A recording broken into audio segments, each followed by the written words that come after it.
ਅੱਸੂ ਮਹੀਨੇ ਦਾ ਸਾਲਾਨਾ ਸਮਾਗਮ। ਜਿਉਂ-ਜਿਉਂ ਸੰਗਤਾਂ ਨੂੰ ਪਤਾ ਲੱਗਣ ਲੱਗਾ, ਸੰਗਤਾਂ ਦੂਰ ਨੇੜੇ ਤੋਂ ਚੱਲ ਕੇ ਬਾਬਾ ਜੀ ਦੇ ਦਰਸ਼ਨਾਂ ਨੂੰ ਆਉਣ ਲੱਗ ਪਈਆਂ। ਕੁਝ ਕੁ ਨਜ਼ਦੀਕੀ ਪ੍ਰੇਮੀਆਂ ਦੀ ਪ੍ਰੇਰਨਾ ਸਦਕਾ ਇਸ ਅਸਥਾਨ ਤੇ ਸਭ ਤੋਂ ਪਹਿਲਾ ਅਖੰਡ ਪਾਠ ਸਾਹਿਬ 22 ਸਤੰਬਰ 1951 ਮੁਤਾਬਕ 12 ਅੱਸੂ ਬਿਕਰਮੀ ਸੰਮਤ 2008 ਨੂੰ ਆਰੰਭ ਹੋਇਆ, ਜਿਸ ਦਾ ਭੋਗ 24 ਸਤੰਬਰ 1951 ਮੁਤਾਬਕ 14 ਅੱਸੂ ਬਿਕਰਮੀ ਸੰਮਤ 2008 ਐਤਵਾਰ ਵਾਲੇ ਦਿਨ ਪਿਆ। ਭੋਗ ਤੋਂ ਉਪਰੰਤ ਗੁਰੂ ਘਰ ਦੇ ਪ੍ਰੀਤਵਾਨ ਗੁਰੂ ਕੀਰਤਨੀਏ ਅਤੇ ਕਥਾਵਾਚਕ ਜਿਨ੍ਹਾਂ ਨੂੰ ਉਚੇਚਾ ਸੱਦਾ ਪੱਤਰ ਭੇਜਿਆ ਸੀ, ਉਹਨਾਂ ਨੇ ਸੰਗਤਾਂ ਨੂੰ ਗੁਰੂ ਜਸ ਸਰਵਣ ਕਰਵਾਇਆ ਤੇ ਗੁਰਸਿੱਖੀ ਮਾਰਗ ਤੋਂ ਜਾਣੂ ਕਰਵਾਇਆ। ਬਾਬਾ ਜੀ ਨੇ ਵੀ ਗੁਰਮਤਿ ਆਸ਼ੇ ਅਨੁਸਾਰ ਸੰਗਤਾਂ ਨੂੰ ਮਨੁੱਖਾ ਜਨਮ ਦਾ ਇਸ ਸੰਸਾਰ ਵਿੱਚ ਆਉਣ ਦਾ ਪ੍ਰਯੋਜਨ ਦੱਸਿਆ ਕਿ ਭਈ ਪ੍ਰਾਪਤ ਮਾਨੁਖ ਦੇਹੁਰੀਆ, ਗੋਬਿੰਦ ਮਿਲਣ ਕੀ ਇਹ ਤੇਰੀ ਬਰੀਆ। ਅਵਰ ਕਾਜ ਤੇਰੇ ਕਿਤੈ ਨਾ ਕਾਮ, ਮਿਲ ਸਾਧ ਸੰਗਤ ਭਜ ਕੇਵਲ ਨਾਮ। ਇਸ ਨਿਸ਼ਾਨੇ ਦੀ ਪ੍ਰਾਪਤੀ ਕੇਵਲ ਗੁਰੂ ਸ਼ਰਨ ਗ੍ਰਹਿਣ ਕਰਕੇ ਹੀ ਕੀਤੀ ਜਾ ਸਕਦੀ ਹੈ। ਜਿਸ ਨੇ ਗੁਰੂ ਦੇ ਦਰਸ਼ਨ ਨਹੀਂ ਕੀਤੇ ਅਤੇ ਸਤਿਗੁਰੂ ਜੀ ਦੀ ਸ਼ਰਨ ਨਹੀਂ ਪਿਆ, ਉਸ ਦਾ ਇਸ ਸੰਸਾਰ ਵਿੱਚ ਆਉਣਾ ਅਕਾਰਥ ਹੈ। ਜਿਨ ਗੁਰੂ ਨਾ ਦੇਖਿਓ ਨਹੁ ਕੀਓ, ਤੇ ਅਕਿਅਤ ਸੰਸਾਰ ਮੈਂ। ਗੁਰਮਤਿ ਪ੍ਰਚਾਰ ਦਾ ਸਦਕਾ ਕਾਫੀ ਸੰਗਤ ਅੰਮ੍ਰਿਤਪਾਨ ਕਰਨ ਲਈ ਤਿਆਰ ਹੋ ਗਈ। ਸਮਾਗਮ ਤੋਂ ਪਹਿਲੇ ਦਿਨ ਅੰਮ੍ਰਿਤ ਛਕਣ ਲਈ ਤਿਆਰ ਹੋਏ ਪ੍ਰਾਣੀਆਂ ਨੂੰ ਖੰਡੇ ਬਾਟੇ ਦਾ ਅੰਮ੍ਰਿਤਪਾਨ ਕਰਾਇਆ ਗਿਆ ਤੇ ਗੁਰਸਿੱਖ ਮੀਤ ਚਲੋ ਗੁਰਚਾਲੀ ਦੀ ਪ੍ਰੇਰਨਾ ਦਿੱਤੀ ਗਈ। ਅੱਸੂ ਦਾ ਮਹੀਨਾ ਇਸ ਕਰਕੇ ਚੁਣਿਆ ਸੀ ਕਿਉਂਕਿ ਉਸ ਵੇਲੇ ਜ਼ਿਮੀਂਦਾਰਾਂ ਨੂੰ ਇਸ ਮਹੀਨੇ ਕੁਝ ਵੇਲ ਹੁੰਦੀ ਸੀ, ਨਾ ਬਹੁਤੀ ਗਰਮੀ ਸੀ ਨਾ ਸਰਦੀ। ਐਤਵਾਰ ਦਾ ਦਿਨ ਮੁਲਾਜ਼ਮਾਂ ਦੀ ਸਹੂਲਤ ਲਈ ਨਿਯਤ ਕੀਤਾ ਸੀ। ਉਸ ਸਮੇਂ ਤੋਂ ਲੈ ਕੇ ਹੁਣ ਤੱਕ ਇਹ ਸਮਾਗਮ ਅੱਸੂ ਦੇ ਪਹਿਲੇ ਐਤਵਾਰ ਨੂੰ ਕੀਤਾ ਜਾਂਦਾ ਹੈ ਅਤੇ ਸੰਗਤਾਂ ਇਸ ਨੂੰ ਅੱਸੂ ਦਾ ਸਮਾਗਮ ਕਹਿ ਕੇ ਵੀ ਪੁਕਾਰਦੀਆਂ ਨੇ। ਇਸ ਤਰ੍ਹਾਂ ਇਸ ਸਥਾਨ ਤੇ ਸਮਾਗਮ ਹੋਣ ਕਾਰਨ ਜੋ ਡਰ ਭੈ ਅਜੇ ਲੋਕਾਂ ਦੇ ਮਨ ਵਿੱਚ ਬਣਿਆ ਸੀ, ਉਹ ਵੀ ਦੂਰ ਹੋ ਗਿਆ ਤੇ ਸੰਗਤਾਂ ਦੀ ਆਵਾਜਾਈ ਵਿੱਚ ਵਾਧਾ ਹੋਇਆ। ਸੋ ਇਸੇ ਸਮਾਗਮ ਤੇ ਹੀ ਬਾਬਾ ਜੀ ਨੂੰ ਮਨੁੱਖਾ ਜਨਮ ਦੀ ਸਫਲਤਾ ਕਰਨ ਹਿਤ ਬੇਨਤੀ ਕੀਤੀ ਤੇ ਗੁਰਬਾਣੀ ਅਨੁਸਾਰ ਪ੍ਰੇਰਨਾ ਦਿੱਤੀ ਕਿ ਸਾਡਾ ਇਹ ਸਮਾਗਮ ਕਰਨ ਦਾ ਤਦ ਹੀ ਲਾਭ ਹੈ ਜੇ ਆਪਾਂ ਇਹਨਾਂ ਸਮਿਆਂ ਤੋਂ ਪੂਰਨ ਲਾਭ ਪ੍ਰਾਪਤ ਕਰੀਏ। ਜੇ ਅਸੀਂ ਗੁਰੂ ਦੇ ਹਜ਼ੂਰ ਸਮਾਗਮ ਤੇ ਇਕੱਤਰ ਵੀ ਹੋ ਗਏ, ਭੇਟਾ ਰੱਖ ਕੇ ਮੱਥਾ ਟੇਕਿਆ, ਪ੍ਰਸ਼ਾਦ ਲੈ ਲਿਆ, ਲੰਗਰ ਛਕਿਆ, ਘਰਾਂ ਨੂੰ ਚਲੇ ਗਏ, ਤਾਂ ਇਸ ਤਰ੍ਹਾਂ ਕਰਨ ਨਾਲ ਬਹੁਤਾ ਲਾਭ ਨਹੀਂ ਹੁੰਦਾ। ਆਪਾਂ ਸਤਿਗੁਰੂ ਜੀ ਦੇ ਹਜ਼ੂਰ ਘਰਾਂ ਦੇ ਕੰਮਕਾਰ ਛੱਡ ਕੇ ਆਏ ਹਾਂ, ਕੋਈ ਆਪਣੇ ਭਲੇ ਦੀ ਗੱਲ ਪੱਲੇ ਬੰਨ੍ਹ ਕੇ ਲੈ ਜਾਈਏ, ਫਿਰ ਉਸ ਉੱਤੇ ਅਮਲ ਕਰੀਏ, ਤਦ ਹੀ ਪੂਰਨ ਲਾਹਾ ਮਿਲਦਾ ਹੈ। ਸਮਾਗਮ ਕਰਨੇ ਵੀ ਤਦ ਹੀ ਸਫਲੇ ਹਨ। ਪਰਮੇਸ਼ਰ ਜੀ ਨੇ ਬਖਸ਼ਿਸ਼ ਕਰਕੇ ਸਭ ਜੂਨਾਂ ਦੀ ਸਰਮੌਰ ਜੂਨੀ ਮਨੁੱਖਾ ਜੂਨ ਬਖਸ਼ਿਸ਼ ਕੀਤੀ ਹੈ, ਜਿਸ ਪ੍ਰਤਾਏ ਗੁਰੂ ਅਰਜਨ ਦੇਵ ਸਾਹਿਬ ਜੀ ਨੇ ਫਰਮਾਨ ਕੀਤਾ ਹੈ, 184 ਜੋਨ ਸਬਾਈ, ਮਾਨਸ ਕਉ ਪ੍ਰਭ ਦੀ ਵਡਿਆਈ, ਅਤੇ ਅਵਰ ਜੋਨ ਤੇਰੀ ਪਨਹਾਰੀ, ਇਸ ਧਰਤੀ ਮੈਂ ਤੇਰੀ ਸਕਦਾਰੀ। ਭਾਈ ਗੁਰਦਾਸ ਜੀ ਦਾ ਵੀ ਫਰਮਾਨ ਹੈ, 184 ਜੋਨ ਵਿੱਚ ਮਾਨਸ ਜਨਮ ਦੁਲੰਭ ਉਪਾਇਆ, ਅਥਵਾ 184 ਜੋਨ ਵਿੱਚ ਉੱਤਮ ਜੂਨ ਸੋ ਮਾਨਸ ਦੇਹੀ। ਗੁਰੂ ਦੀ ਸੇਵਾ ਤੇ ਪਰਮੇਸ਼ਰ ਜੀ ਦੀ ਭਗਤੀ ਕਰਨ ਵਾਸਤੇ ਹੀ ਇਹ ਮਨੁੱਖਾ ਜੂਨ ਸਾਨੂੰ ਪ੍ਰਦਾਨ ਕੀਤੀ ਗਈ ਹੈ। ਜਿਸ ਨੇ ਇਸ ਦੇਹੀ ਨਾਲ ਭਗਤੀ ਰੂਪੀ ਕਰਮ ਕਰਨਾ ਕੀਤਾ ਹੈ, ਉਸ ਮਨੁੱਖ ਨੇ ਦੇਹਾ ਮਿਲੀ ਹੋਈ ਦੇਹ ਸਫਲ ਕਰ ਲਈ ਸਮਝੋ। ਇਸ ਮਨੁੱਖ ਦੇਹ ਨੂੰ ਤਾਂ ਦੇਵਤੇ ਵੀ ਪ੍ਰਾਪਤ ਕਰਨਾ ਚਾਹੁੰਦੇ ਹਨ, ਇਸ ਲਈ ਇਸ ਦੇਹੀ ਨਾਲ ਹਰੀ ਦੀ ਸੇਵਾ ਕਰਨੀ ਚਾਹੀਏ ਤੇ ਇਸ ਉਦੇਸ਼ ਨੂੰ ਬਿਲਕੁਲ ਨਾ ਭੁੱਲੋ ਕਿ ਮਨੁੱਖਾ ਜਨਮ ਦਾ ਇਹ ਹੀ ਅਸਲੀ ਲਾਹਾ ਹੈ। ਜਿਵੇਂ ਭਗਤ ਕਬੀਰ ਜੀ ਨੇ ਭੈਰੋਂ ਰਾਗ ਵਿੱਚ ਬਚਨ ਕੀਤਾ ਹੈ, ਗੁਰ ਸੇਵਾ ਤੇ ਭਗਤ ਕਮਾਈ, ਤਬ ਇਹ ਮਾਨਸ ਦੇਹੀ ਪਾਈ, ਇਸ ਦੇਹੀ ਕੋ ਸਿਮਰਹਿ ਦੇਵ, ਸੋ ਦੇਹੀ ਭਜ ਹਰ ਕੀ ਸੇਵ, ਭਜੋ ਗੋਬਿੰਦ ਭੂਲ ਮਤ ਜਾਹੁ, ਮਾਨਸ ਜਨਮ ਕਾ ਇਹੀ ਲਾਹੁ ਰਹਾਉ। ਅਤੇ ਪੰਜਵੇਂ ਗੁਰਦੇਵ ਗੁਰੂ ਅਰਜਨ ਦੇਵ ਸਾਹਿਬ ਜੀ ਹਰ ਰੋਜ਼ ਸ਼ਾਮ ਦੇ ਨਿਤਨੇਮ ਵਿੱਚ ਸਾਨੂੰ ਯਾਦ ਕਰਵਾਉਂਦੇ ਹਨ ਕਿ ਸਾਨੂੰ ਜੋ ਮਨੁੱਖਾ ਜੂਨ ਮਿਲੀ ਹੈ, ਕਿਸ ਵਾਸਤੇ ਮਿਲੀ ਹੈ, ਇਸ ਨੂੰ ਸਫਲ ਕਰਨ ਲਈ ਕੀ ਸਾਧਨ ਅਪਣਾਉਣਾ ਹੈ। ਭਈ ਪ੍ਰਾਪਤ ਮਾਨੁਖ ਦੇਹੁਰੀਆ, ਗੋਬਿੰਦ ਮਿਲਣ ਕੀ ਇਹ ਤੇਰੀ ਬਰੀਆ, ਅਵਰ ਕਾਜ ਤੇਰੇ ਕਿਤੈ ਨਾ ਕਾਮ, ਮਿਲ ਸਾਧ ਸੰਗਤ ਭਜ ਕੇਵਲ ਨਾਮ।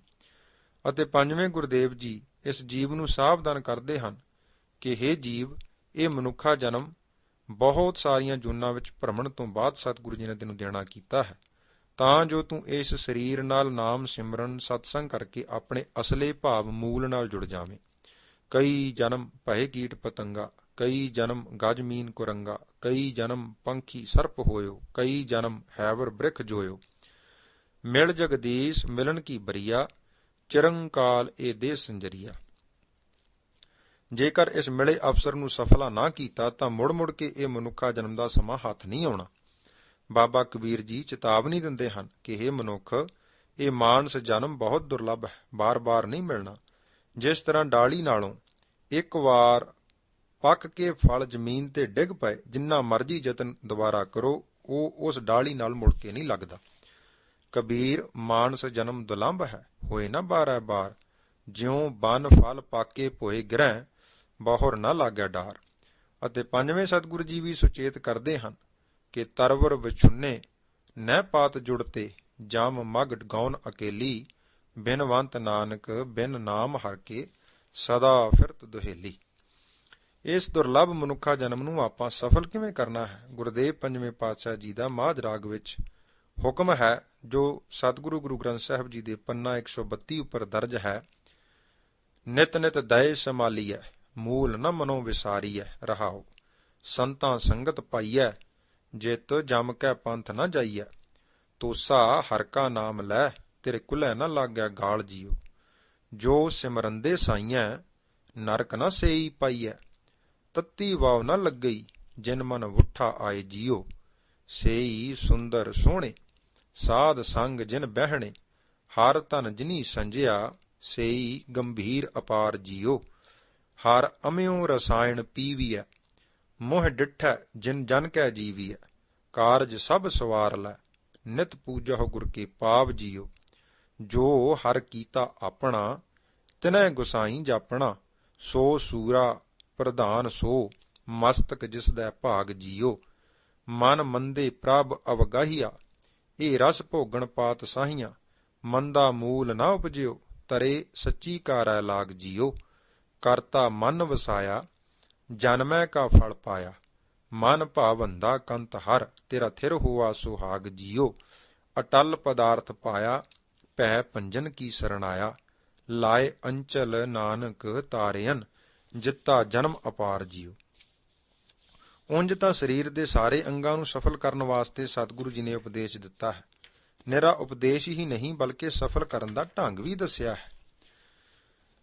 ਚਰਨ ਤਾਂ ਪਰ ਸਕਿਅਥ, ਚਰਨ ਗੁਰ ਅਮਰ ਪਵਲ ਰਹਿ, ਹੱਥ ਤਾਂ ਪਰ ਸਕਿਅਥ, ਹੱਥ ਲੱਗੈ ਗੁਰ ਅਮਰ ਪੈ, ਜੀ ਤਾਂ ਪਰ ਸਕਿਅਥ, ਜੀ ਗੁਰ ਅਮਰ ਭਣਿਜੈ, ਨੈਣ ਤਾਂ ਪਰ ਸਕਿਅਥ, ਨੈਣ ਗੁਰ ਅਮਰ ਪਖਿਜੈ, ਸਰਵਣ ਤਾਂ ਪਰ ਸਕਿਅਥ, ਸਰਵਣ ਗੁਰ ਅਮਰ ਸੁਣਿਜੈ, ਸਕਿਅਥ ਸੋ ਹੀਓ, ਜਿਤ ਹੀ ਬਸੈ ਗੁਰ ਅਮਰਦਾਸ, ਨਿਜ ਜਗਤ ਪਿਤ, ਸਕਿਅਥ ਸੋ ਸਿਰ ਜਾਲਪ ਭਣੈ, ਜੋ ਸਿਰ ਨਿਵੈ ਗੁਰ ਅਮਰ ਨਿਤ। ਤਥਾ ਬਿਹਾਗੜੇ ਰਾਗ ਵਿੱਚ ਚੌਥੇ ਗੁਰਦੇਵ ਗੁਰੂ ਰਾਮਦਾਸ ਜੀ ਦਾ ਫਰਮਾਨ ਹੈ, ਸਾ ਰਸਨਾ ਧਨ ਧਨ ਹੈ ਮੇਰੀ ਜਿੰਦੜੀਏ, ਗੁਣ ਗਾਵੈ ਹਰ ਪ੍ਰਭ ਕੀਰੀ ਰਾਮ, ਤੇ ਸਰਵਣ ਭਲੇ ਸੋਭਨੀਕ ਹੈ ਮੇਰੀ ਜਿੰਦੜੀਏ, ਹਰ ਕੀਰਤਨ ਸੁਣੈ ਹਰ ਤੇਰੇ ਰਾਮ। ਸੋ ਸੀਸ ਭਲਾ ਪਵਿੱਤਰ ਪਾਵਨ ਹੈ ਮੇਰੀ ਜਿੰਦੜੀਏ, ਜੋ ਜਾਏ ਲੱਗੈ ਗੁਰ ਪੈਰੀ ਰਾਮ, ਗੁਰ ਵਿਟਹੁ ਨਾਨਕ ਵਾਰਿਆ ਮੇਰੀ ਜਿੰਦੜੀਏ, ਜਿਨ ਹਰ ਹਰ ਨਾਮ ਚਿਤੇਰੇ ਰਾਮ। ਤੇ ਨੇਤਰ ਭਲੇ ਪ੍ਰਵਾਨ ਹੈ ਮੇਰੀ ਜਿੰਦੜੀਏ, ਜੋ ਸਾਧੂ ਸਤਗੁਰ ਦੇਖਹਿ ਰਾਮ, ਤੇ ਹਸਤ ਪੁਨੀਤ ਪਵਿੱਤਰ ਹੈ ਮੇਰੀ ਜਿੰਦੜੀਏ, ਜੋ ਹਰ ਜਸ ਹਰ ਹਰ ਲੇਖੈ ਰਾਮ। ਤਿਸ ਜਨ ਕੇ ਪਗ ਨਿਤ ਪੂਜੀਐ ਮੇਰੀ ਜਿੰਦੜੀਏ, ਜੋ ਮਾਰਗ ਧਰਮ ਚਲੇ ਸਹਿ ਰਾਮ, ਨਾਨਕ ਤਿਨ ਵਿਟਹੁ ਵਾਰਿਆ ਮੇਰੀ ਜਿੰਦੜੀਏ, ਹਰ ਸੁਣ ਹਰ ਨਾਮ ਮਨੇ ਸਹਿ ਰਾਮ। ਅਤੇ ਆਨੰਦ ਸਾਹਿਬ ਵਿੱਚ ਤੀਸਰੇ ਗੁਰਦੇਵ ਧੰਨ ਗੁਰੂ ਅਮਰਦਾਸ ਸਾਹਿਬ ਜੀ ਸਾਨੂੰ ਆਪਣੇ ਸਰੀਰ ਦੇ ਇਕੱਲੇ ਕਰਮ ਇੰਦਰੀ ਨੂੰ ਸਫਲ ਕਰਨ ਲਈ ਹੁਕਮ ਕਰਦੇ ਹਨ ਕਿ ਰਸਨਾ ਨੂੰ ਗੁਰ ਉਪਦੇਸ਼ ਸਰਵਨ ਕਰਾਉਣਾ ਹੈ ਕਿ ਹੇ ਰਸਨਾ, ਤੇਰੀ ਹੋਰ ਰਸਾਂ ਕਸਾਂ ਨੂੰ ਭੁੰਚਣ ਵਾਸਤੇ ਜੋ ਪਿਆਸ ਹੈ, ਉਹ ਉਤਨਾ ਚਿਰ ਦੂਰ ਨਹੀਂ ਹੋਣੀ ਜਿੰਨਾ ਚਿਰ ਤੇਰੇ ਵਿੱਚ ਪਰਮੇਸ਼ਰ ਜੀ ਦਾ ਨਾਮ ਨਹੀਂ ਵਸਦਾ। ਇਹ ਰਸਨਾ ਤੂੰ ਅਨ ਰਸ ਰਾਜ ਰਹੀ, ਤੇਰੀ ਪਿਆਸ ਨਾ ਜਾਏ, ਪਿਆਸ ਨਾ ਜਾਏ ਹੋਰਤ ਕਿਤੈ, ਜਿਚਰ ਹਰ ਰਸ ਪੱਲੇ ਨਾ ਪਾਏ, ਹਰ ਰਸ ਪਾਏ ਪੱਲੇ, ਪੀਐ ਹਰ ਰਸ, ਬਹੁੜ ਨਾ ਤ੍ਰਿਸ਼ਨਾ ਲਾਗੈ ਆਏ। ਅੱਖਾਂ ਨੂੰ ਹਦਾਇਤ ਕਰਨੀ ਹੈ ਕਿ ਸਾਰਿਆਂ ਵਿੱਚ ਉਸ ਪਰਮੇਸ਼ਰ, ਉਸ ਬ੍ਰਹਮ ਦੀ ਜੋਤ ਨੂੰ ਵੇਖਣਾ ਕਰੋ। ਕਿਉਂਕਿ ਇਹ ਜੋ ਸ੍ਰਿਸ਼ਟੀ ਹੈ ਸਭ ਹਰੀ ਪਰਮੇਸ਼ਰ ਜੀ ਦਾ ਹੀ ਰੂਪ ਹੈ। ਇਸ ਰਚਨਾ ਵਿੱਚੋਂ ਹਰੀ ਨੂੰ ਵੇਖਣ ਦਾ ਯਤਨ ਕਰੋ। ਇਹ ਨੇਤਰਹੁ ਮੇਰੇ ਹੋ, ਹਰ ਤੁਮ ਮਹਿ ਜੋਤ ਧਰੀ, ਹਰ ਬਿਨ ਅਵਰ ਨ ਦੇਖਹੁ ਕੋਈ, ਹਰ ਬਿਨ ਅਵਰ ਨ ਦੇਖਹੁ ਕੋਈ, ਨਦਰੀ ਹਰ ਨਿਹਾਲਿਆ। ਇਹ ਵਿਸ ਸੰਸਾਰ ਤੁਮ ਦੇਖਦੇ, ਇਹ ਹਰ ਕਾ ਰੂਪ ਹੈ, ਹਰ ਰੂਪ ਨਦਰੀ ਆਇਆ। ਕੰਨਾਂ ਨੂੰ ਸਾਵਧਾਨ ਕਰਨਾ ਹੈ ਕਿ ਹੇ ਸਰਵਣੋ, ਪਰਮੇਸ਼ਰ ਜੀ ਨੇ ਤੁਹਾਨੂੰ ਇਸ ਸਰੀਰ ਨਾਲ ਇਸ ਵਾਸਤੇ ਲਾਉਣਾ ਕੀਤਾ ਹੈ ਕਿ ਤੁਸੀਂ ਆਪਣੇ ਨਾਲ ਸੱਚੇ ਪਰਮੇਸ਼ਰ ਦੀ ਸਿਫਤੋ ਸਲਾਹ ਰੂਪੀ ਬਾਣੀ ਨੂੰ ਸੁਣ ਕੇ ਅੰਤਸਕਰਨ ਵਿੱਚ ਬਾਣੀ ਨੂੰ ਅਤੇ ਹਰੀ ਨਾਮ ਨੂੰ ਸਿੰਚਣਾ ਕਰੋ। ਇਹ ਸਰਵਣਹੁ ਮੇਰੇ ਹੋ, ਸਾਚੈ ਸੁਣਨੈ ਨੂੰ ਪਠਾਏ, ਸਾਚੈ ਸੁਣਨੈ ਨੂੰ ਪਠਾਏ, ਸਰੀਰ ਲਾਏ ਸੁਣੋ ਸਤ ਬਾਣੀ। ਜਿਤ ਸੁਣੀ ਮਾਨ ਤਨ ਹਰਿਆ ਹੋਆ, ਰਸਨਾ ਰਸ ਮਾਣੀ। ਸਾਰੇ ਹੀ ਸਰੀਰ ਤੋਂ ਹਿਸਾਬ ਲੈਣਾ ਹੈ ਕਿ ਪਰਮੇਸ਼ਰ ਜੀ ਨੇ ਤੇਰੇ ਵਿੱਚ ਆਪਣੀ ਪਵਿੱਤਰ ਜੋਤ ਰੱਖੀ ਹੈ, ਜਿਸ ਦੀ ਸੱਤਿਆ ਦੁਆਰਾ ਤੂੰ ਕਿਰਿਆ ਕਰ ਰਿਹਾ ਹੈ। ਪ੍ਰਭੂ ਜੀ ਨੇ ਤੈਨੂੰ ਸੰਸਾਰ ਵਿੱਚ ਸਾਰੇ ਲੋੜੀਂਦੇ ਅੰਗ ਪ੍ਰਤੀ ਅੰਗ ਲਗਾ ਕੇ ਸ਼ਿੰਗਾਰ ਕੇ ਸਾਰੀਆਂ ਜੂਨਾਂ ਦਾ ਸਰਦਾਰ ਬਣਾ ਕੇ ਭੇਜਿਆ ਹੈ, ਪਰ ਜਿਸ ਨੇ ਤੈਨੂੰ ਸਿਰਜਿਆ ਹੈ ਤੂੰ ਉਸ ਨੂੰ ਕਦੇ ਚੇਤੇ ਹੀ ਨਹੀਂ ਕੀਤਾ। ਜੇ ਸਤਿਗੁਰੂ ਜੀ ਨਾਲ ਪ੍ਰੀਤੀ ਲਾਵੇਂਗਾ ਤਾਂ ਤੂੰ ਪ੍ਰਵਾਨ ਹੋ ਜਾਵੇਂਗਾ। ਇਹ ਸਰੀਰਾ ਮੇਰਿਆ, ਇਸ ਜਗ ਮਹਿ ਆਇ ਕੈ ਕਿਆ ਤੁਧ ਕਰਮ ਕਮਾਇਆ, ਕੇ ਕਰਮ ਕਮਾਇਆ ਤੁਧ ਸਰੀਰਾ, ਜਾਂ ਤੂੰ ਜਗ ਮਹਿ ਆਇਆ। ਜਿਨ ਹਰ ਤੇਰਾ ਰਚਨ ਰਚਿਆ, ਸੋ ਹਰ ਮਨ ਨਾ ਵਸਾਇਆ, ਗੁਰ ਪ੍ਰਸਾਦੀ ਹਰ ਮਨ ਵਸਿਆ, ਪੂਰਬ ਲਿਖਿਆ ਪਾਇਆ। ਕਹਿ ਨਾਨਕ ਇਹੋ ਸਰੀਰ ਪ੍ਰਵਾਨ ਹੋਆ, ਜਿਨ ਸਤਿਗੁਰ ਸਿਉ ਚਿਤ ਲਾਇਆ। ਸਰੀਰ ਦੇ ਅੰਦਰ ਜੋ ਮਨ ਹੈ ਉਸ ਨੂੰ ਵੀ ਪ੍ਰੇਰਨਾ ਦੇਣੀ ਹੈ ਕਿ ਇਹ ਮੇਰੇ ਮਨ ਚਤੁਰਾਈਆਂ ਨੂੰ ਛੱਡ ਦੇ, ਚਤੁਰਾਈ ਨਾ ਚਤੁਰਭੁਜ ਪਾਈਐ। ਚਤੁਰਾਈਆਂ ਨਾਲ ਉਸ ਪ੍ਰਭੂ ਜੀ ਦੀ ਪ੍ਰਾਪਤੀ ਨਹੀਂ ਹੋਣੀ, ਤੇ ਹੇ ਮੇਰੇ ਮਨ ਚਤੁਰਾਈ ਦਾ ਤਿਆਗ ਕਰਕੇ ਉਸ ਸੱਚੇ ਸਤਿਗੁਰੂ ਜੀ ਦੇ ਉਪਦੇਸ਼ ਨੂੰ ਗ੍ਰਹਿਣ ਕਰ ਅਤੇ ਉਸ ਦੀ ਕਮਾਈ ਕਰ। ਇਹੋ ਜਿਹੇ ਕੰਮਾਂ ਵੱਲ ਸਰੀਰ ਨੂੰ ਨਾ ਪ੍ਰੇਰਿਆ ਕਰ ਜਿਨ੍ਹਾਂ ਦੇ ਕਰਨ ਨਾਲ ਅੰਤ ਨੂੰ ਪਛਤਾਉਣਾ ਹੀ ਪੱਲੇ ਪਵੇ। ਭਾਈ ਗੁਰਦਾਸ ਜੀ ਆਪਣੀ 27ਵੀਂ ਵਾਰ ਦੀ 10ਵੀਂ ਪੌੜੀ ਵਿੱਚ ਸਰੀਰ ਦੇ ਸਾਰੇ ਅੰਗਾਂ ਨੂੰ ਤਾੜਨਾ ਭਰੀ ਲਾਹਨਤ ਪਾਉਂਦੇ ਹਨ ਕਿ ਜੋ ਅੰਗ ਸ੍ਰੇਸ਼ਟ ਕਰਮਾਂ ਦਾ ਤਿਆਗ ਕਰਕੇ ਭੈੜੇ ਪਾਸੇ ਲਿਜਾਂਦੇ ਹਨ, ਐਸੇ ਸਰੀਰਕ ਅੰਗਾਂ ਨੂੰ ਧਰਕਾਰ ਹੈ। ਤ੍ਰਿਗ ਸਿਰ ਜੋ ਗੁਰ ਨਾ ਨਿਵੈ, ਗੁਰ ਲੱਗੈ ਨਾ ਚਰਣੀ, ਤ੍ਰਿਗ ਲੋਇਣ ਗੁਰ ਦਰਸ ਵਿਣ, ਵੇਖੈ ਪਰ ਤਰਣੀ, ਤ੍ਰਿਗ ਸਰਵਣ ਉਪਦੇਸ ਵਿਣ, ਸੁਣ ਸੁਰਤ ਨ ਧਰਣੀ, ਤ੍ਰਿਗ ਜੀਵਾ ਗੁਰ ਸ਼ਬਦ ਵਿਣ, ਹੋਰ ਮੰਤਰ ਸਿਮਰਣੀ, ਵਿਣ ਸੇਵਾ ਤ੍ਰਿਗ ਹੱਥ ਪੈਰ, ਹੋਰ ਨੇਫਲ ਕਰਨੀ, ਪੀਰ ਮੁਰੀਦਾਂ ਪਿਰਹੜੀ, ਸੁਖ ਸਤਿਗੁਰ ਸ਼ਰਣੀ।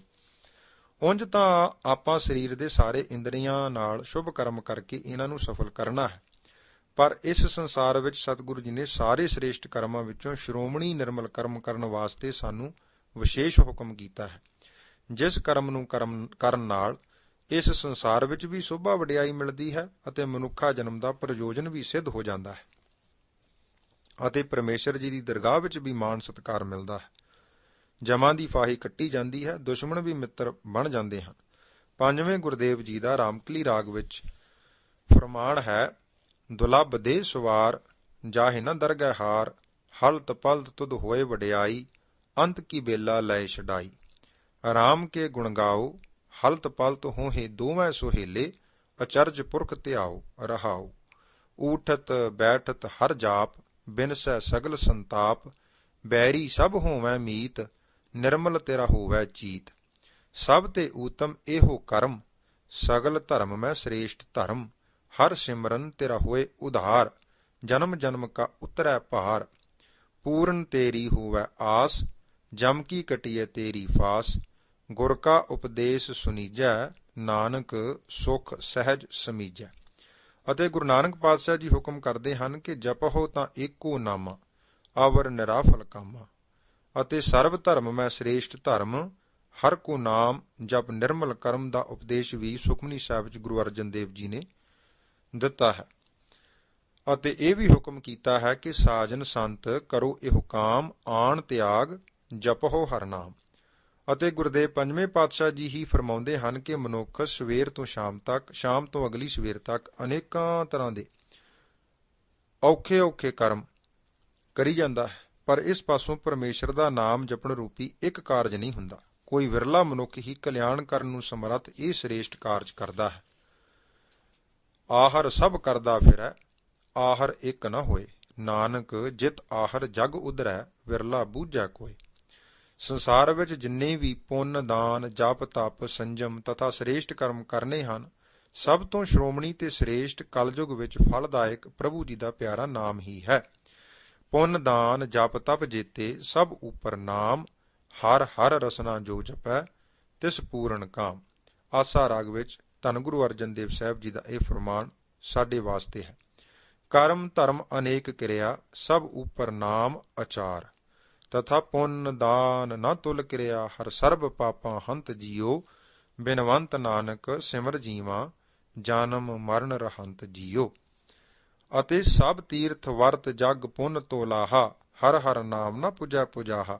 ਹਰ ਹਰ ਅਤੋਲ ਤੋਲ ਅਤ ਭਾਰੀ, ਗੁਰਮਤ ਜਪ ਉਮਾਹਾ ਰਾਮ।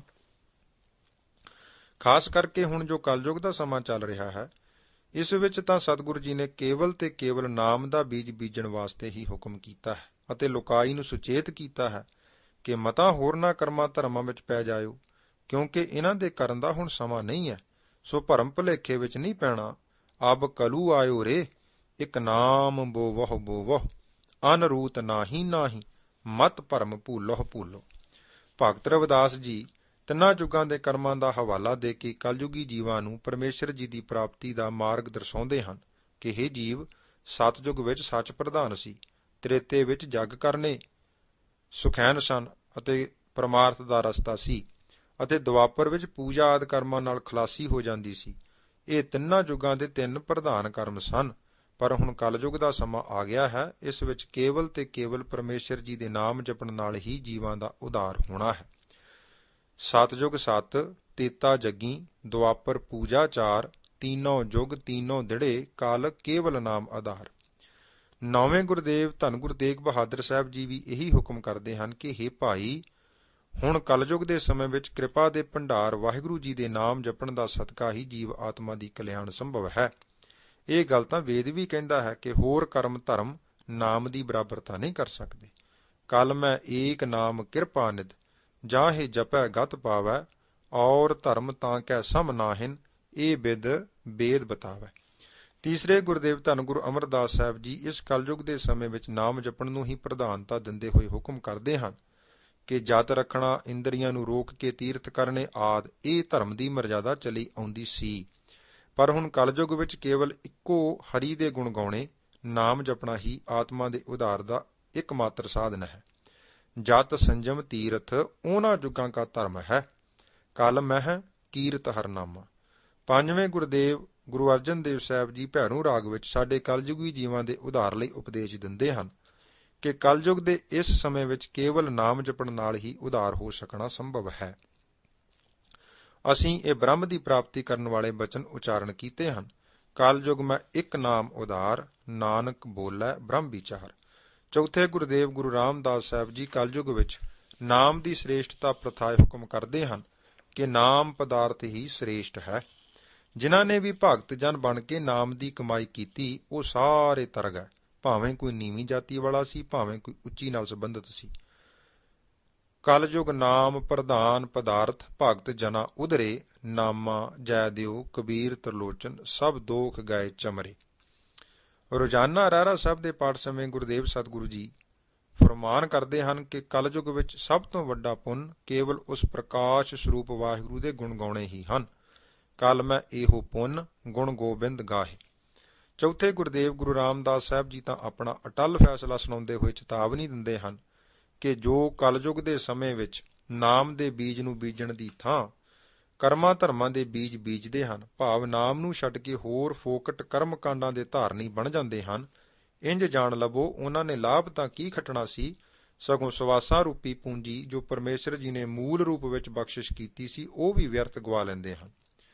ਆਸਾ ਰਾਗ ਵਿੱਚ ਧੰਨ ਗੁਰੂ ਰਾਮਦਾਸ ਸਾਹਿਬ ਜੀ ਦਾ ਪਾਵਨ ਬਚਨ ਪੰਨਾ 446 ਉੱਪਰ ਸੁਸ਼ੋਭਿਤ ਹੈ।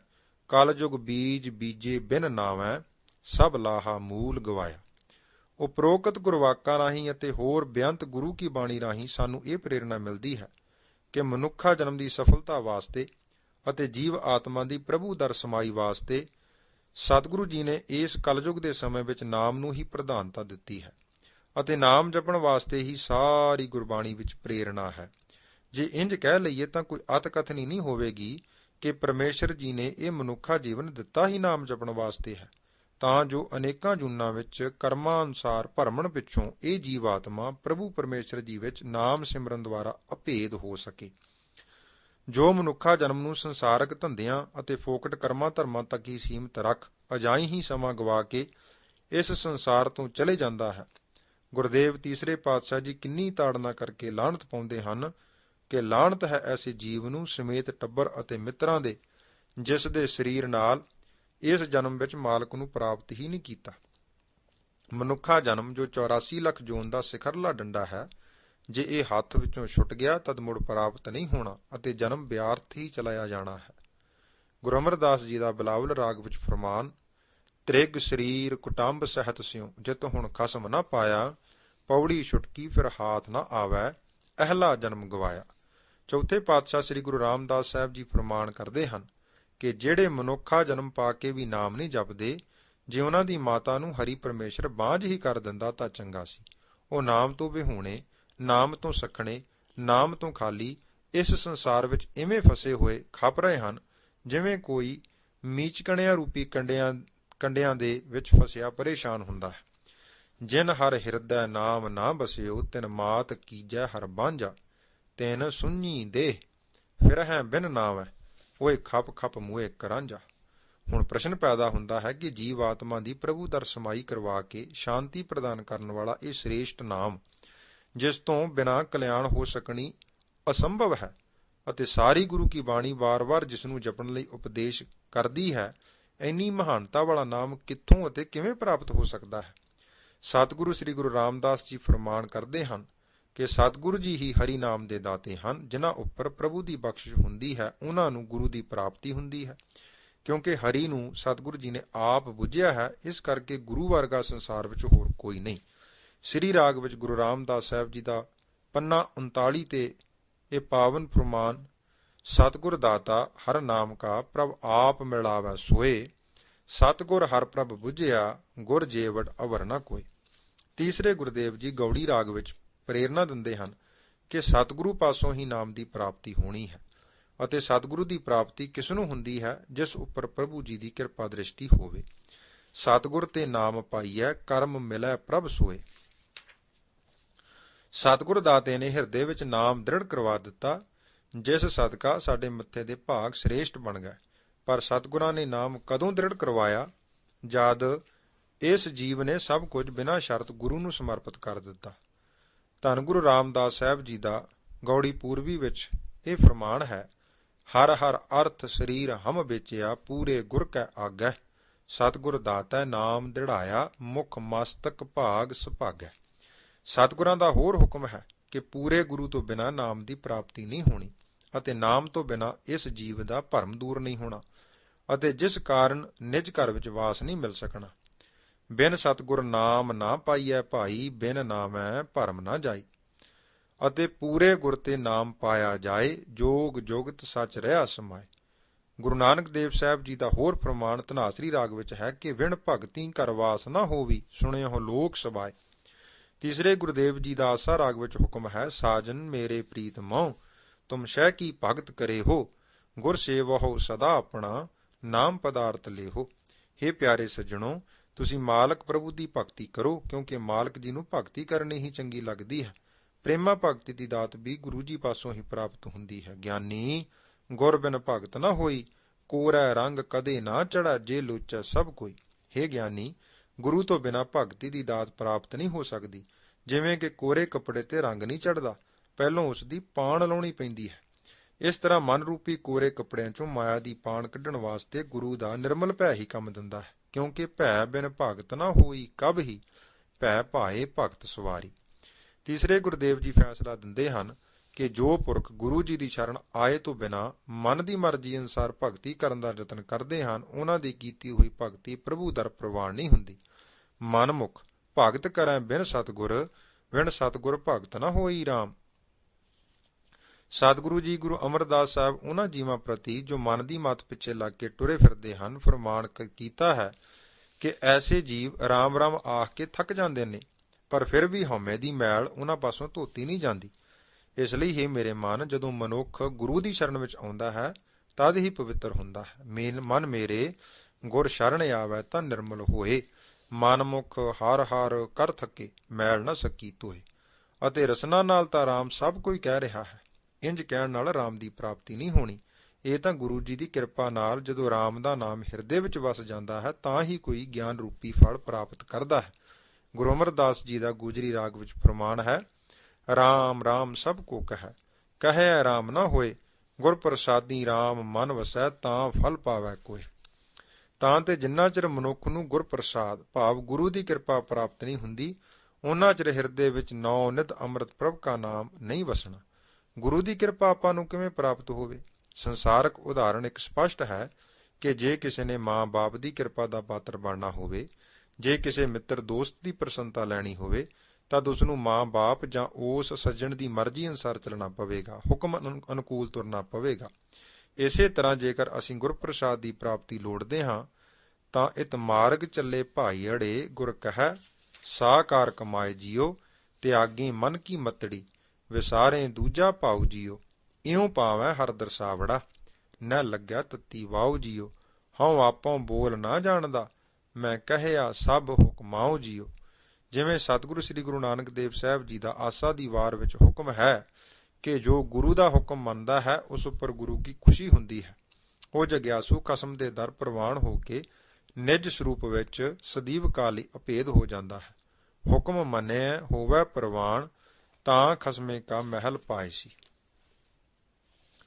ਜਦੋਂ ਸਤਿਗੁਰੂ ਜੀ ਸਰੀਰ ਵਿੱਚ ਸਨ ਤਦ ਕੋਈ ਵੀ ਜਗਿਆਸੂ ਜਦ ਸਤਿਗੁਰਾਂ ਦੇ ਚਰਨਾਂ ਵਿੱਚ ਆ ਕੇ ਆਪਣੀ ਕਲਿਆਣ ਵਾਸਤੇ ਬੇਨਤੀ ਕਰਦਾ, ਤਦ ਗੁਰਦੇਵ ਜੀ ਅਧਿਕਾਰੀ ਜਾਣ ਕੇ ਉਸ ਨੂੰ ਆਪਣੇ ਸੱਜੇ ਪੈਰ ਦਾ ਅੰਗੂਠਾ ਜਲ ਵਿੱਚ ਪਾ ਕੇ ਚਰਨਾਮ੍ਰਿਤ ਦੀ ਦਾਤ ਬਖਸ਼ ਦਿੰਦੇ ਅਤੇ ਉਸ ਨੂੰ ਮੂਲ ਮੰਤਰ ਗੁਰਮੰਤਰ ਦੀ ਦਾਤ ਬਖਸ਼ਿਸ਼ ਕਰਦੇ, ਜਿਸ ਦੀ ਕਮਾਈ ਕਰਕੇ ਜਗਿਆਸੂ ਆਪਣੇ ਲੋਕ ਸੁਖੀ ਪ੍ਰਲੋਕ ਸੁਹੇਲੇ ਕਰਦਾ।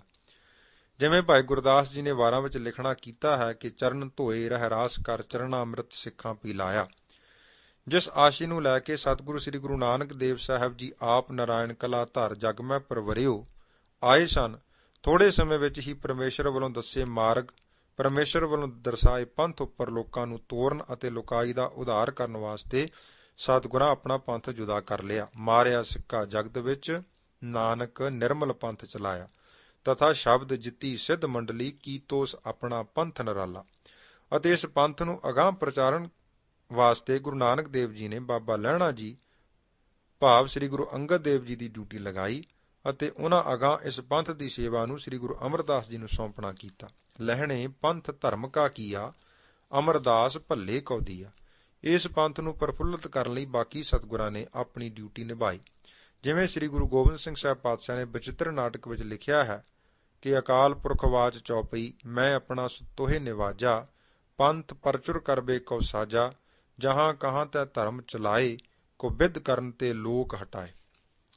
ਸਤਿਗੁਰੂ ਸ੍ਰੀ ਗੁਰੂ ਗੋਬਿੰਦ ਸਿੰਘ ਜੀ ਨੇ ਦੇਹਧਾਰੀ ਗੁਰੂ ਦੀ ਪਰੰਪਰਾ ਸਦਾ ਲਈ ਸਮੇਟ ਕੇ ਜਗਿਆਸੂਆਂ ਨੂੰ ਸ਼ਬਦ ਗੁਰੂ ਦੇ ਲੜ ਲਾ ਕੇ ਸੰਪੂਰਨਤਾ ਕਰਨੀ ਸੀ। ਸੋ ਇਸੇ ਆਸ਼ੇ ਨੂੰ ਆਪ ਜੀ ਨੇ ਅਨੇਕ ਪ੍ਰਕਾਰ ਦੇ ਕੌਤਕ ਕਰਦੇ ਨੰਦੇੜ ਦੇ ਸਥਾਨ ਤੇ ਪੁੱਜੇ। ਸਾਰੀ ਸੰਗਤ ਨੂੰ ਇਕੱਤਰ ਕਰਕੇ ਸਤਿਗੁਰੂ ਸ੍ਰੀ ਗੁਰੂ ਗ੍ਰੰਥ ਸਾਹਿਬ ਜੀ ਦਾ ਪ੍ਰਕਾਸ਼ ਕਰਾਇਆ।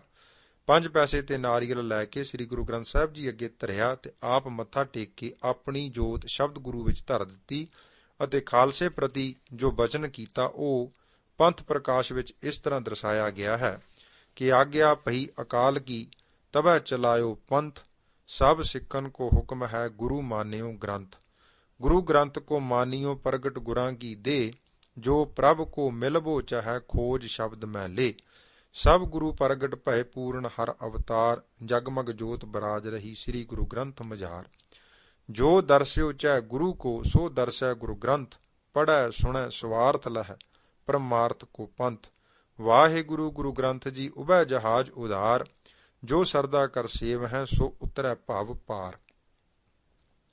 ਗੁਰੂ ਕੇ ਸਿੱਖਾਂ ਨੇ ਸਤਿਗੁਰੂ ਜੀ ਦੇ ਬਚਨਾਂ ਅੱਗੇ ਸੀਸ ਨਿਵਾਇਆ ਅਤੇ ਨਾਲ ਹੀ ਬੇਨਤੀ ਕੀਤੀ ਕਿ ਗਰੀਬ ਨਵਾਜ ਜੀ, ਸ੍ਰੀ ਗੁਰੂ ਗ੍ਰੰਥ ਸਾਹਿਬ ਜੀ ਨੂੰ ਤਾਂ ਅਸੀਂ ਗੁਰੂ ਮੰਨਾਂਗੇ, ਪਰ ਜੋ ਸ਼ਬਦ ਵਿੱਚੋਂ ਜੋਤ ਪ੍ਰਗਟ ਕਰਨ ਦੀ ਵਿਧੀ ਆਪ ਜੀ ਸਰੀਰ ਵਿੱਚ ਹੁੰਦੇ ਸਾਨੂੰ ਦੱਸਦੇ ਸੀ, ਉਹ ਜੋਗਤ ਹੁਣ ਅਸੀਂ ਕਿਸ ਪਾਸੋਂ ਪ੍ਰਾਪਤ ਕਰਾਂਗੇ। ਸਤਿਗੁਰੂ ਜੀ ਸਿੱਖਾਂ ਦੀ ਬੇਨਤੀ ਸੁਣ ਕੇ ਮੁਸਕਰਾਏ ਤੇ ਉੱਤਰ ਦਿੱਤਾ ਕਿ ਜੁਗਤੀ ਦੱਸਣ ਅਤੇ ਦੀਖਿਆ ਦੇਣ ਦਾ ਅਧਿਕਾਰ ਤਾਂ ਅਸੀਂ 1756 ਬਿਕਰਮੀ ਦੀ ਵਿਸਾਖੀ ਨੂੰ ਖਾਲਸੇ ਨੂੰ ਪ੍ਰਦਾਨ ਕਰ ਦਿੱਤਾ ਸੀ।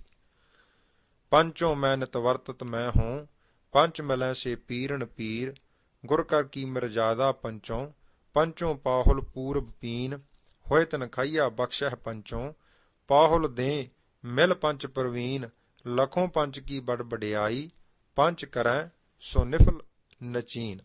ਅਤੇ ਸਾਡਾ ਸਦਾ ਵਾਸਤੇ ਅਟਲ ਹੁਕਮ ਹੈ ਕਿ ਜਿਸਨੇ ਵੀ ਗੁਰੂ ਜੀ ਦੀ ਕਿਰਪਾ ਦਾ ਪਾਤਰ ਬਣਨਾ ਹੋਵੇ, ਮਨ ਵਿੱਚ ਗੁਰੂ ਬਖਸ਼ਿਸ਼ਾਂ ਦੀ ਜਾਚਨਾ ਹੋਵੇ, ਉਹ ਪੰਜਾਂ ਪਿਆਰਿਆਂ ਪਾਸੋਂ ਖੰਡੇ ਬਾਟੇ ਦੀ ਪਹੁਲ ਛਕੇ। ਇਸ ਬਚਨ ਦੀ ਪ੍ਰੋੜਤਾ ਰਹਿਤਨਾਮਿਆਂ ਵਿੱਚ ਵੀ ਕੀਤੀ ਗਈ ਹੈ ਕਿ ਪ੍ਰਥਮ ਰਹਿਤ ਜਹ ਜਾਨ, ਖੰਡੇ ਕੀ ਪਹੁਲ ਛਕੇ, ਸੋਈ ਸਿੰਘ ਪ੍ਰਧਾਨ, ਆਵਰਨਾ ਪਹੁਲ ਜੋ ਲਏ, ਪਾਂਚ ਸਿੰਘ ਅੰਮ੍ਰਿਤ ਜੋ ਦੇਵੈ, ਤਾਂ ਕੋ ਸਿਰ ਧਰ ਸ਼ੱਕ ਪੁਨ ਲੇਵੈ, ਪੁਨ ਮਿਲ ਪੰਚੋ ਰਹਿਤ ਜੋ ਭਾਖੈ, ਤਾਂ ਕੋ ਮਨ ਮੈਂ ਦ੍ਰਿੜ ਕਰ ਰੱਖੈ। ਅਤੇ ਪੰਜਾਂ ਪਿਆਰਿਆਂ ਦੇ ਸਨਮੁਖ ਸ੍ਰੀ ਗੁਰੂ ਗ੍ਰੰਥ ਸਾਹਿਬ ਜੀ ਨੂੰ ਆਪਣਾ ਤਨ ਮਨ ਧਨ ਪੂਰਨ ਤੌਰ ਤੇ ਸੌਂਪ ਦੇਵੇ। ਗੁਰੂ ਹੁਕਮ ਦੀਆਂ ਗੁਰੂ ਦਸੀਆਂ ਅੰਦਰੂਨੀ ਅਤੇ ਬਹਿਰੂਨੀ ਰਹਿਤਾਂ, ਕਕਾਰ ਅਤੇ ਨਾਮ ਗੁਰਬਾਣੀ ਨਿਤਨੇਮ ਆਦਿ ਜੋ ਪੰਜ ਪਿਆਰੇ ਦ੍ਰਿੜਾਉਂਦੇ ਹਨ, ਸੋ ਇਸ ਗੁਰੂ ਹੁਕਮ ਨੂੰ ਗੁਰਸਿੱਖ ਬਿਨਾਂ ਹੀਲ ਹੁਜਤ ਦੇ ਜੀਵਨ ਵਿੱਚ ਧਾਰਨ ਕਰੇ, ਦੱਸੇ ਹੋਏ ਗੁਰੂ ਆਸ਼ੇ ਅਨੁਸਾਰ ਜੀਵਨ ਬਤੀਤ ਕਰੇ, ਤਦ ਗੁਰੂ ਜੀ ਦੀ ਬਖਸ਼ਿਸ਼ ਪ੍ਰਾਪਤ ਹੁੰਦੀ ਹੈ। ਤਾਨ ਮਨ ਤਨ ਸਭ ਸੌਂਪ ਗੁਰ ਕੋ, ਹੁਕਮ ਮੰਨੀਐ ਪਾਈਐ। ਜੋ ਗੁਰਸਿੱਖ ਸੰਪੂਰਨ ਰੂਪ ਵਿੱਚ ਬਾਹਰੀ ਅਤੇ ਅੰਦਰੂਨੀ ਰਹਿਤ ਨੂੰ ਧਾਰ ਕੇ ਗੁਰ ਪ੍ਰਸਾਦ ਪ੍ਰਾਪਤ ਕਰ ਲੈਂਦਾ ਹੈ, ਸਤਿਗੁਰੂ ਜੀ ਉਸ ਪਾਸੋਂ ਕੁਝ ਵੀ ਛੁਪਾ ਕੇ ਨਹੀਂ ਰੱਖਦੇ। ਜਿਵੇਂ ਕਿ ਗਿਆਨ ਪ੍ਰਬੋਧ ਵਿੱਚ ਬਚਨ ਹੈ, ਮੋਹ ਗ੍ਰਹਿ ਮੈਂ ਤਨ ਤੇ ਮਨ ਤੇ ਸਿਰ ਲਾਓ ਧਨ ਹੈ, ਸਭ ਇਨਹੀ ਕੋ। ਅਤੇ ਖਾਲਸਾ ਮੇਰੋ ਰੂਪ ਹੈ ਖਾਸ, ਖਾਲਸੇ ਮੈਂ ਹਉ ਕਰੂੰ ਨਿਵਾਸ, ਖਾਲਸਾ ਮੇਰੋ ਮੁਖ ਹੈ ਅੰਗਾ, ਖਾਲਸੇ ਕੇ ਹਉ ਸਾਧ ਸਾਧ ਸੰਗਾ। ਅਤੇ ਗੁਰੂ ਹੁਕਮ ਜੋ ਪੰਜਾਂ ਪਿਆਰਾਂ ਰਾਹੀਂ ਪ੍ਰਾਪਤ ਹੁੰਦਾ ਹੈ, ਉਸ ਦੀ ਪੂਰਨ ਕਮਾਈ ਕਰਨ ਨਾਲ ਹਿਰਦੇ ਵਿੱਚੋਂ ਜੋ ਹਉ ਹੰਕਤਾਂ ਦੀ ਮੈਲ ਲੱਗੀ ਹੋਈ ਹੈ, ਉਤਰਨੀ ਸ਼ੁਰੂ ਹੋ ਜਾਂਦੀ ਹੈ। ਗੁਰਬਾਣੀ ਗੰਦੇ ਪਲੀਤ ਮਨਾਂ ਲਈ ਸਾਬਣ ਅਤੇ ਰੋਗੀ ਮਨਾਂ ਲਈ ਔਸ਼ਧੀ ਰੂਪ ਹੈ। ਮਨ ਲੱਗੇ ਜਾਂ ਨਾ, ਗੁਰਮੰਤਰ ਅਤੇ ਗੁਰਬਾਣੀ ਦਾ ਰਟਨ ਜ਼ਰੂਰ ਕਰਨਾ ਚਾਹੀਦਾ ਹੈ। ਮਨ ਨੂੰ ਛੇਤੀ ਨਿਰਮਲ ਕਰਨ ਲਈ ਸੰਗਤ ਅਤੇ ਸੰਗਤ ਦੀ ਸੇਵਾ ਜ਼ਰੂਰੀ ਕਰਨੀ ਚਾਹੀਦੀ ਹੈ। ਯਤਨ ਕਰਦਿਆਂ ਕਰਦਿਆਂ ਇੱਕ ਦਿਨ ਐਸਾ ਆਵੇਗਾ ਕਿ ਮਨ ਨਿਰਮਲ ਹੋ ਜਾਵੇਗਾ। ਜਿਸ ਵੇਲੇ ਬਾਣੀ ਚੰਗੀ ਲੱਗਣ ਲੱਗ ਜਾਵੇ, ਵਾਹਿਗੁਰੂ ਕਹਿਣ ਵਿੱਚ ਸਵਾਦ ਮਹਿਸੂਸ ਹੋਵੇ, ਜਾਣੋ ਕਿ ਮਨ ਪਵਿੱਤਰ ਹੋ ਗਿਆ ਹੈ। ਅਜਿਹੇ ਨਿਰਮਲ ਮਨ ਨੂੰ ਗੁਰਬਾਣੀ ਖਿੱਚ ਵੀ ਪਾਵੇਗੀ ਤੇ ਨਾਮ ਰਸ ਵੀ ਪ੍ਰਦਾਨ ਕਰੇਗੀ। ਜਿਸ ਵੇਲੇ ਨਾਮ ਗੁਰਬਾਣੀ ਰਸ ਦੇ ਰਹੇ ਹੋਣ, ਸਮਝੋ ਮਨ ਲੀਨ ਹੋ ਰਿਹਾ ਹੈ ਅਤੇ ਪ੍ਰਭੂ ਜੀ ਵਿੱਚ ਸਮਾਈ ਹੋ ਰਹੀ ਹੈ। ਪੰਜਾਂ ਪਿਆਰਿਆਂ ਦੁਆਰਾ ਦੱਸੀ ਰਹਿਤ, ਨਿਤਨੇਮ ਇਤ ਆਦਿ ਕਰੈਤਾਂ ਤੋਂ ਬਚਣਾ, ਗੁਰਮੰਤਰ ਅਤੇ ਮੂਲ ਮੰਤਰ ਦਾ ਅਭਿਆਸ ਅਤੇ ਹੋਰ ਉਪਦੇਸ਼ ਆਦਿ ਸਭ ਕੁਝ ਨਾਮ ਨੂੰ ਹਿਰਦੇ ਵਿੱਚ ਵਸਾਉਣ ਲਈ, ਹਿਰਦੇ ਵਿੱਚ ਟਿਕਾਉਣ ਲਈ ਹੀ ਹਨ। ਜਗਿਆਸੂ ਗੁਰਬਾਣੀ ਉੱਪਰ ਪੂਰਨ ਭਰੋਸਾ ਕਰੇ ਅਤੇ ਗੁਰਬਾਣੀ ਵਿੱਚ ਦਿੱਤੇ ਉਪਦੇਸ਼ਾਂ ਉੱਪਰ ਪੂਰਨ ਪ੍ਰਤੀਤੀ ਕਰਕੇ ਉਸ ਹੁਕਮ ਨੂੰ ਸੱਤ ਕਰਕੇ ਮੰਨੇ ਅਤੇ ਅਮਲ ਕਰੇ, ਤਾਂ ਨਾਮ ਬਹੁਤ ਛੇਤੀ ਅੰਦਰ ਵਸਦਾ ਹੈ। ਇਹ ਬਾਣੀ ਜੋ ਜੀਉ ਜਾਣੈ, ਤਿਸ ਅੰਤਰ ਰਵੈ ਹਰ ਨਾਮਾ। ਜਦੋਂ ਹਿਰਦੇ ਵਿੱਚੋਂ ਵਾਹਿਗੁਰੂ ਗੁਰਮੰਤਰ ਅਤੇ ਗੁਰਬਾਣੀ ਰਾਹੀਂ ਹਉਮੈ ਦੂਰ ਹੋ ਗਈ, ਤਾਂ ਹਉਮੈ ਜਾਈ ਤਾਂ ਕੰਤ ਸਮਾਈ। ਤਥਾ ਤੀਸਰੇ ਪਾਤਸ਼ਾਹ ਦੇ ਹੁਕਮ ਮੁਤਾਬਕ ਗੁਰ ਪ੍ਰਸਾਦੀ ਭਉ ਪਿਆ, ਵਡਭਾਗ ਵਸਿਆ ਮਨ ਆਏ, ਭੈ ਭਇਐ ਮਨ ਵਾਸ ਹੋਏ, ਹਉਮੈ ਸ਼ਬਦ ਜਲਾਏ।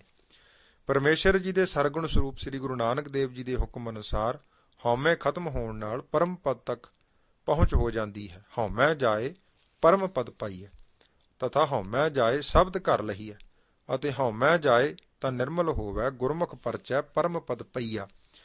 ਅਤੇ ਗੁਰੂ ਅਰਜਨ ਦੇਵ ਜੀ ਦਾ ਵੀ ਫਰਮਾਨ ਹੈ, ਹਉਮੈ ਜਾਏ ਤਾਂ ਇੱਕੋ ਬੂਝੈ, ਸੋ ਗੁਰਮੁਖ ਸਹਿਜ ਸਮਾਏ ਦਾ। ਜਦੋਂ ਪਰਮ ਪਦ ਦੀ ਪ੍ਰਾਪਤੀ ਹੋ ਗਈ, ਸਹਿਜ ਅਵਸਥਾ ਮਿਲ ਗਈ, ਤਾਂ ਇਸ ਜੀਵ ਦਾ ਮਨੁੱਖਾ ਜਨਮ ਸਫਲ ਹੋ ਗਿਆ ਅਤੇ ਇਹ ਬ੍ਰਹਮ ਦਾ ਰੂਪ ਬਣ ਗਿਆ।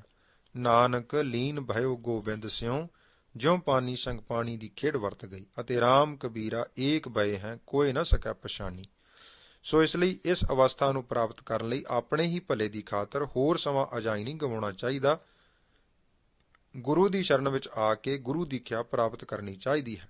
ਗੁਰਦੇਵ ਪੰਚਮ ਪਾਤਸ਼ਾਹ ਜੀ ਦਾ ਸਹਿਸਕ੍ਰਿਤੀ ਸ਼ਲੋਕਾਂ ਵਿੱਚ ਹੁਕਮ ਹੈ, ਜੇਕਰ ਪਾਪ ਕਰਮ ਕਰਨਾ ਹੋਵੇ ਤਦ ਅਵਸ਼ ਦੇਰੀ ਕਰਨੀ ਚਾਹੀਦੀ ਹੈ, ਪਰ ਜੇਕਰ ਕੋਈ ਧਰਮ ਦਾ ਸ਼ੁਭ ਕਰਮ ਜਿਸ ਵਿੱਚ ਨਿਰਾ ਕੇਵਲ ਤੇ ਕੇਵਲ ਆਪਣਾ ਹੀ ਭਲਾ ਹੋਵੇ, ਉਸ ਲਈ ਦੇਰੀ ਕਰਨ ਤੋਂ ਬਿਲਕੁਲ ਸੰਕੋਚ ਕਰਨਾ ਚਾਹੀਦਾ ਹੈ।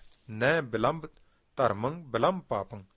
ਸੋ ਗੁਰੂ ਪਿਆਰਿਓ, ਮਨੁੱਖਾ ਜਨਮ ਦੀ ਸਫਲਤਾ ਵਾਸਤੇ ਗੁਰੂ ਕੇ ਖੰਡੇ ਬਾਟੇ ਦਾ ਅੰਮ੍ਰਿਤ ਛਕ ਕੇ ਸਿੰਘ ਸਜੋ ਅਤੇ ਗੁਰਪ੍ਰਸਾਦ ਨੂੰ ਪ੍ਰਾਪਤ ਹੋਵੋ, ਤਦ ਹੀ ਲੋਕ ਸੁਖੀ ਪਰਲੋਕ ਸੁਹੇਲੇ ਹੋਣਗੇ। ਨਹੀਂ ਤਾਂ ਜੰਮ ਜੰਮ ਮਰੈ ਮਰੈ ਫਿਰ ਜੰਮੈ, ਬਹੁਤ ਸਜਾਏ ਪਿਆ ਦੇਸ ਲੰਮਿਆਂ ਦਾ ਗੇੜ ਵੱਜ ਜਾਵੇਗਾ। ਇਸ ਪ੍ਰਕਾਰ ਬਾਬਾ ਜੀ ਵੱਲੋਂ ਹਰ ਸਮਾਗਮ ਉੱਪਰ ਅਤੇ ਨਿਤ ਹੀ ਗੁਰੂ ਸਿੱਖਿਆ ਨੂੰ ਪ੍ਰਚਾਰਨ ਸਦਕਾ ਬੇਅੰਤ ਸੰਗਤਾਂ ਅੰਮ੍ਰਿਤ ਛਕ ਕੇ ਗੁਰੂ ਦੇ ਲੜ ਲੱਗਣ ਲੱਗ ਪਈਆਂ।